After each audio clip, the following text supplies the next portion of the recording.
Let us discuss today's Hindu editorial. Today's Hindu editorial notes the beginning of removal of a lot of YouTube videos.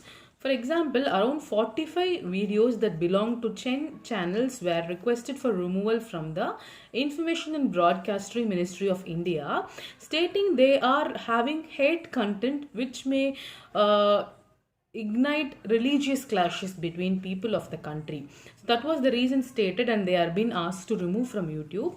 So earlier it was easy for the country to remove according to the earlier laws, but as per the current update of the law, it can only temporarily take off videos from the YouTube channels, and after review by a committee they can permanently remove videos from the YouTube channel, is what is the current law is.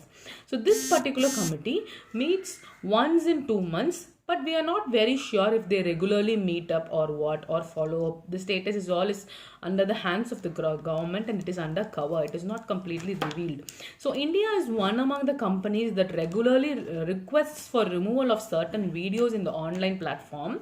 Reason being that might involve a lot of communal clashes. For example, Jammu and Kashmir issue was discussed by a lot of YouTube channels, and recruitment of military professionals through the Agniveer Path scheme was also discussed by a lot of YouTube channels, and involving children, video involving children that might cause harm for their future were requested for removal.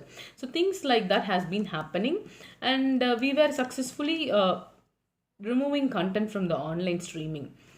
But what is under concern is that we are telling that this right to remove videos from the online platform has to be very mindfully used, because that cannot be a trend, because it is going to, if it is going too much, it is going to stamper the right of speech for the Indian citizens, which cannot be let to happen, because it will again violate the democracy, that being the nation's very important policy.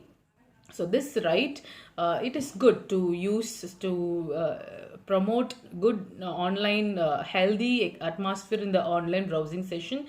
Certain videos has to be set aside for the viewers' discrepancy. That is good, but it has to be very sparingly used, is what is being discussed in this editorial. So we'll see how people handles this. And next is about the Indian cricket team. So Indian cricket team has recently faced a good victory in the Hyderabad stadium. So this comes after a failure of the Asian Cup. So Indian team is going to soon meet in Australia for the next 2020 World Cup. So this year marks 15 years after the Dhoni and squad has won the first 2020 World Cup. So there are high hopes for the Indian team. People are waiting for them to perform. So India should get trained with the South African travelers who has come in, and get used to the pressure. Facing pressure and performing under pressure is actually a good exposure for the Indian team to practice the pressure trend, so that they can handle the pressure that is going to come for the ODI 2020 very soon.